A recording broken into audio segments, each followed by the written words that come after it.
La racionalidad en la cosmovisión andina, tercera edición, diciembre de 2018, editado por la Universidad del Centro del Perú, con 202 páginas. Libro del antropólogo ayacuchano Juan José García Miranda. Docente en varias universidades del Perú, entre ellas la Universidad Nacional San Cristóbal de Huamanga, Universidad Nacional del Centro, Universidad María Auxiliadora, Universidad Peruana de los Andes, investigador y miembro de diferentes organizaciones sociales y culturales. El libro está dividido en 6 capítulos: consideraciones generales, racionalidad cosmogónica andina, el hogar y la toma de decisiones, cultura andina y gestión productiva, la memoria colectiva, la normativa andina. Es una investigación de la cosmovisión andina desde la óptica antropológica. Nos permite conocer la forma de vivir, sentir, pensar, conceptualizar, percibir y conocer el cosmos del hombre andino en las dimensiones espiritual, social, cognitiva, política y económica. Sistematiza y categoriza de manera didáctica, a través de cuadros sinópticos, la cosmovisión andina. Utiliza cuadros comparativos para mostrar las diferencias culturales con el pensamiento occidental.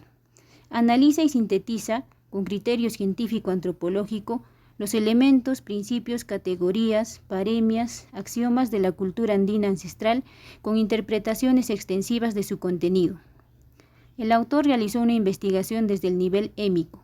Utilizó como herramienta su capacidad de hablar quechua para poder escudriñar desde adentro a las comunidades campesinas, a través del diálogo y la observación de sus usos y costumbres, utilizando la lógica andina para interpretar y conocer la situación actual de la cosmovisión andina. Cómo se practica en la contemporaneidad, cuánto conserva de lo ancestral, cuánta influencia asimiló de lo exógeno para interiorizarlo, reinterpretarlo, pero sin perder la esencia de lo andino. El autor nos explica que la cultura andina se caracteriza por ser receptiva al cambio, a lo nuevo, para experimentarlo, asimilarlo, recrearlo, innovarlo y utilizarlo con el objetivo de satisfacer el interés común sin desmedro de lo ecológico, debido a su visión holística de la vida que no le permite disociar lo natural de lo sagrado. Toda actividad humana tiene una dimensión cognitiva, productiva, sagrada, ritual, lúdica y festiva, inherente a la dimensión natural. Todas estas mantienen una relación armónica entre sí que favorece el buen vivir o allincausai. Para el autor, la percepción del pensamiento andino es agrocosmo-etnocéntrica, porque la agricultura como principal actividad productiva motivó la investigación del funcionamiento de la naturaleza para planificar las fechas de siembra y cultivo de acuerdo a los tipos de suelo, clima, ciclo de lluvias, viento, factores meteorológicos, etc., logrando de esta manera un conocimiento amplio de la naturaleza, incluyendo la fauna y la flora, para cuyo objetivo aprendieron a valorar el trabajo conjunto.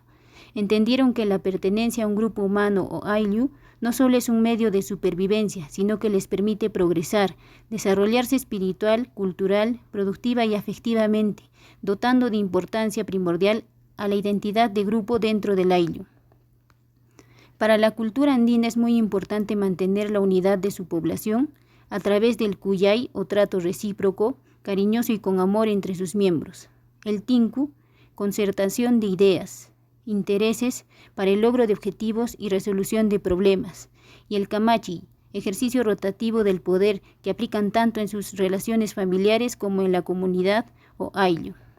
El cuyay o trato cariñoso también se aplica en las relaciones establecidas con el mundo natural o Pachamama, por ser considerado un ser vivo con sensibilidad y sentimientos, que puede enfermar y afectar la productividad, si no recibe un trato cariñoso y de agradecimiento en un entorno festivo.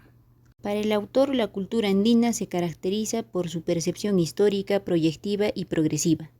Señala que los conocimientos, técnicas y sabiduría ancestral andina se transmitieron de generación en generación a través de cuentos, mitos, aforismos, máximas, el ejemplo de los mayores, para conservarlos, acumularlos con nuevos saberes obtenidos con el devenir del tiempo, con el objetivo de planificar la producción de bienes y servicios, de prevenir el caos derivado de la violación de reglas de comportamiento morales, éticas, normativas, espirituales, etc., para mantener el bienestar o allincausai. Según las leyendas y mitos andinos, las sociedades atraviesan por periodos cíclicos de auge y caída. La normativa andina es de carácter previsional, reparador, equitativo, motivacional, horizontal y sagrado, con la peculiaridad de motivar a la comunidad a hacer lo correcto de manera festiva y solidaria a través de mitos, paremias y axiomas, los que tenían una cualidad normativa y formativa.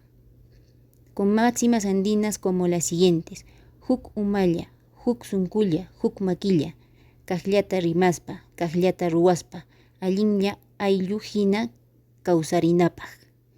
Un solo pensamiento, un solo sentimiento, una sola fuerza, para hablar lo que se debe hablar y hacer lo que se debe hacer, para vivir como el Ayllu juntos en armonía. Nos permite entender que cada actividad humana implica armonizar la razón con el sentimiento y la acción a nivel individual y colectivo. Rurakman chayaspa, ruraparikuna, mikukman chayaspa, mikuparikuna, tusukman chayaspa, tusuparikuna, yachakman chayaspa, yachaparikuna. Si estamos con alguien que labora, laboremos con él. Si estamos con alguien que come, comamos con él. Si estamos con alguien que baila, bailemos con él. Si estamos con alguien que sabe, aprendamos de él. Expresa la importancia de compartir en comunidad labores, alimentos, saberes, rituales, fiestas como manifestación de la democracia comunal del Ayllu. Mana llaqtayuq, mana sutiyuq. Mana llaqtayuq, mana piniyuq. Mana llaqtayuq, mana maquiyuq o maquin paquisca.